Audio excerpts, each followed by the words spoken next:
Hey, what's going on, guys? It's Jack. Back in to bring you our Season 2 Holy Priest Guide for the War Within. After the spec's gotten some buffs, they are quite a lot stronger for pushing higher keys, and I want to tell you how best to do so. So the spec is all built off the back of your holy words. You have Holy Word Serenity, which is your big single target holy word, and you have Holy Word Sanctify, which is your AoE holy word healing spell. You also have Chastise, which is your damage-oriented spell. Now, all three of these abilities get cooldown reduction by casting synergistic spells. So for your single target holy word, you reduce its cooldown by casting single target healing like Flash Heal, like Prayer of Mending. For Sanctify, you can get cooldown reduction for it off of casting Renew, and you don't really use Prayer of Healing anymore, so don't worry about that. Chastise gets reduced by Holy Fire and Smite. Now, these holy words are the backbone of your spec, and they're the first line of defense whenever allies are taking damage, and then you're able to utilize some of the synergistic spells to not only get cooldown reduction, but also to leverage some effects like Lightweaver to be able to weave between flash heals and heals to amplify the power of your heals. So when it comes to our talents, that is a major focus, is taking the talents that are focusing on your holy words, like Light in the Darkness, which is amplifying the healing of both those holy words and increase the radiance of your Sanctify. Divine Image has been a mainstay for Holy Priest for a long time. Basically, once you cast a holy word, it summons a Naru, and then anytime you're casting healing spells, it also contributes some healing spell effect. Don't worry about trying to think too much about this spell, just know that it's by your side assisting your healing. Lightwell has gotten some buffs in 11.1, and it also is applying Renew to the targets, so it heals a little bit more, and it's applying Renews, which is very valuable since the Renewed Faith talent also got buffed, which now increases the healing on your allies by 10%, and it used to be 7%. Empowered Renew, right below it, also got buffed, so it's doing 120% more healing for your Renew, and your Renew baseline healing also got buffed, which means that Renew and having it spread onto your allies is insanely valuable. You also want to be weaving in between holy words and flash or heal casts thanks to the Resonant Words talent. After you cast a holy word spell, you basically buff up the healing of your next flash heal or heal by 40%. And so quite frequently, you'll be casting a holy word, casting a heal, casting a holy word, casting a heal, as best as you can to amplify that Resonant Words effect. One of your main cooldowns to synergize with your holy words is Apotheosis, which not only gives you a charge back of both of your holy words with Serenity and Sanctify, but it also, with the Divinity talent, is giving you 3 instant cast heals that are healing for 25% more. And they can work with some of the other amplifiers with Lightweaver and with Resonant Words to have some huge healing effects, which allow you to be very mobile and have lots of instant cast spells for that duration and kind of give you like a burst of mobility while you have your big cooldown up. This is a huge benefit for Holy Priest, since when you don't have those holy words, you're a lot more limited on your movement. You especially don't have great movement speed. Both Oracle and Archon are going to be running with a very similar spec tree. There's not too much variety that you have right here, but one of the important things to note is that with all these buffs around Renew, Oracle does get quite a lot better since it has baseline Renew duration increased. It also has increased healing for Prayer of Mending, and it is casting more Prayer of Mendings for you with the Twin Sight talent. So Prayer of Mending places a buff on your allies. When they take damage, it triggers a heal. Through some of our talents and Benediction, it also has a chance to leave Renews in your target, which, if they are proccing on an Empowered Renew, it extends the Empowered Renew effect as well, meaning that you can have a lot of Renews on all of your allies to juice up your Holy Word healing spells and amplify your single target casted spells like Flash and Heal to provide a really positive feedback loop for doing a huge amount of healing. You also, with Oracle, get a couple major cooldowns with Premonition.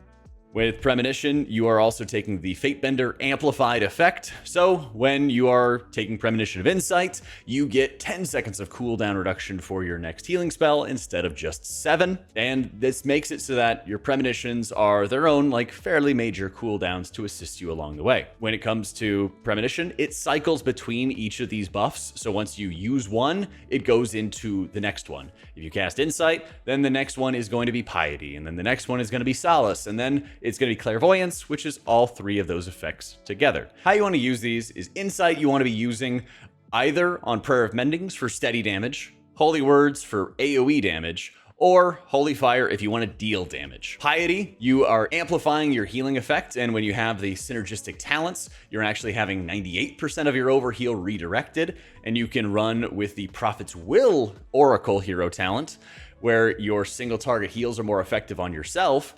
You can Guardian Spirit yourself, Piety, and then slam healing into yourself to do even AoE healing as needed in dungeons, which is great since the spec usually is pretty single target focused. But if somebody's taking a whole bunch of damage, you're probably going to be better off just directly healing that target. And then of course, Solace is a nice damage reduction tool you can use in yourself or others as needed to make sure they stay healthy. And Clairvoyance gives you all three of these buffs, and you would be using those effects pretty much just as we mentioned before, depending on the situation for cooldown reduction.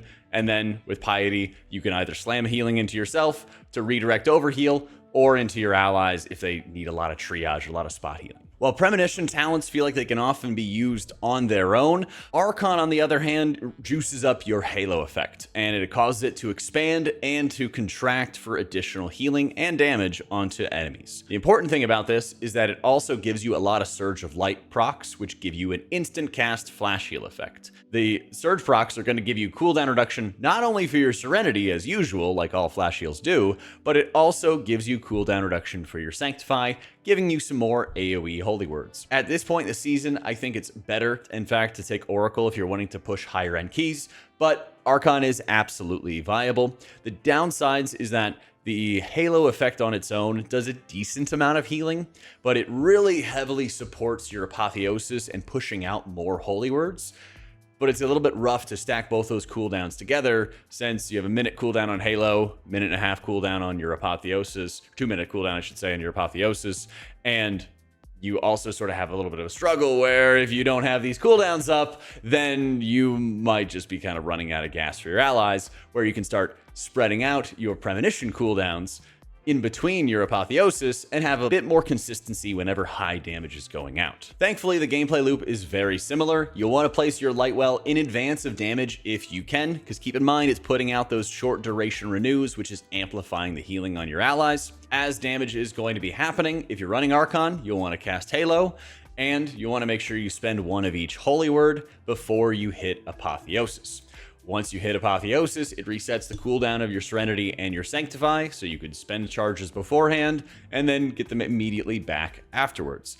During your Apotheosis, your Holy Words are free, and you want to prioritize using those Holy Words first whenever there's big damage going out. You never want to really be holding on to them unless there's a specific mechanic that's going out. When you are using these Holy Words, you also want to make sure that you are Resonant Weaving, taking advantage of that Resonant Words effect. So often you'll be using a Holy Word as needed, you say a Serenity to single target one ally, and then Flash Heal or Heal if you have stacks of Lightweaver, which you build up by casting Flash Heals, and then spending either the Flash Heal or the Heal to consume the Resonant Words buff. And you'll have this feedback loop where you go back and forth between casting a Holy Word and then casting either a Flash Heal or Heal. Keep your Prayer of Mending on cooldown as often as you can, especially in dungeons. You'll want to watch for any Prayer of Mendings that are about to run out. You can refresh and stack up to 14 stacks of Prayer of Mending on one target, and it also increases the duration once you refresh, which will help them from being wasted. You want to use your Empowered Renew on cooldown. If you know that somebody's going to take a lot of damage in advance, put it up onto them, but in general, you want to make sure you just keep these renews flowing onto your allies, because they do a ton of overall healing contribution, not only from the direct healing effect that they have with the hot ticking away, but also the increased healing effect to amplify your Holy Word spells, amplify your Mastery, healing over time effect, all of it to make you a lot stronger. So it's imperative to keep those rolling. When you know that there's going to be upcoming damage, you always want to be using Divine Hymn beforehand. This is stacking up a 20% healing amp onto your allies, and it also does a decent amount of healing. Not enough to really fully reverse incoming damage, but enough to be efficient and helpful. And since it has a low cooldown, and there's not really a lot of other better options, it's good to make sure you're using it when you know that damage is soon to be on the way. Symbol of Hope is great for being able to reset defensive cooldowns, and if you can ever get into a group where people are in voice, it's always great to have a cooldown call for everyone to hit these major defensives at a time where you don't have Apotheosis or Premonitions or Halo to help you out along the way. Then make sure you're using that Symbol of Hope, knocks off 30 seconds from the cooldown, and just makes people a lot more tankier. We had already mentioned before with your Premonitions, but to reiterate once again, your Premonition of Insight you want to use on your Prayer of Mending for steady damage for encounters like Candle King, where there's constant ticking damage, or Swamp Face is another good one where there's constant ticking damage. If there's a lot of burst AoE and you're really just trying to blast a lot of AoE healing really quickly or a lot of direct healing really quickly, it's okay to use it on Holy Words too. And if you want to just have it for damage, you could just start mashing out multiple Holy Fires in a row to do some huge DPS.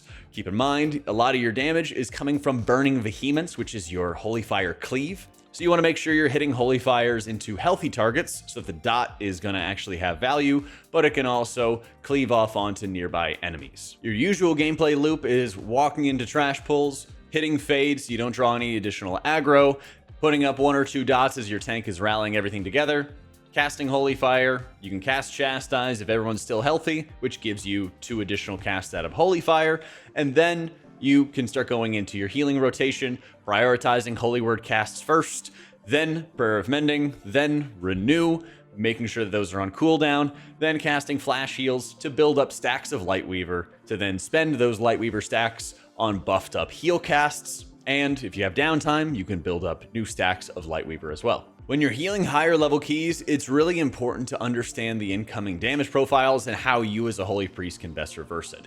Your downsides are really like even AoE burst damage onto everybody altogether. But some of your upsides are your Holy Words and the efficiency of things like Piety. And so, Piety on its own is probably one of your strongest cooldowns that you have access to, especially when you're in a dungeon environment. Since your Holy Words are so strong, there's a really good chance that they're going to catch some overheal. And this is where being able to have that overheal protection really comes into play. So what you would ideally want to do is make sure that anytime there's big damage, you have pooled up Holy Words and you can start dumping them quickly to deal with that really heavy burst AoE. If you know that there could be kind of like random damage on 1 or 2 or 3 targets, something kind of like the Alchemist or Mastermind pulls that you might end up seeing in Motherlode, well, when you see all that kind of different damage going out, that's really where Piety can succeed in consistently evening out those health bars. That's kind of a weakness out of Archon because you have to continuously be single targeting and you don't really have that overheal protection or that additional healing amp, which is a big reason why I'm recommending Oracle. When it comes to stats, you want to be focusing on versatility if you're pushing for like 0.1% title, but if you're not, then you probably want a mix of like crit and versatility and then a decent amount of haste. I was running around like 20% haste or so, and that felt pretty comfortable, but you don't need to like hard stack it by any means. Get to a comfortable level and then get lots of crit, which is great for healing, versatility, better for surviving. Do keep in mind, you want to make sure you're tracking insurance in dungeons in particular, even in raids as well, since your 4-set bonus is applying insurance to allies when they are having a Holy Word cast onto them. That means if 2 targets are taking the same amount of damage, one has insurance, one doesn't, you want to make sure you cast that Holy Word Serenity on the target that doesn't have insurance. Obviously, if somebody's taking damage, they're the only one taking damage, just slam that Holy Word down, but it can affect a little bit of your decision making, so it's very important to keep an eye out for it. Overall, I think Holy Priest is in a much stronger position for Season 2 than it was in Season 1. I was already having a pretty good time healing some 14s and 15s as Holy, and I think, especially as we get some more gear, you can be pushing quite a lot higher. So make sure that you're subbing for more content and checking out our live stream, as I'm sure we'll be streaming all of our dungeon adventures as Holy, and of course as Disc along the way. Thanks so much for watching. Huge love to our patrons for making all this content possible. Hope you all enjoyed it, and I'll catch you all next time.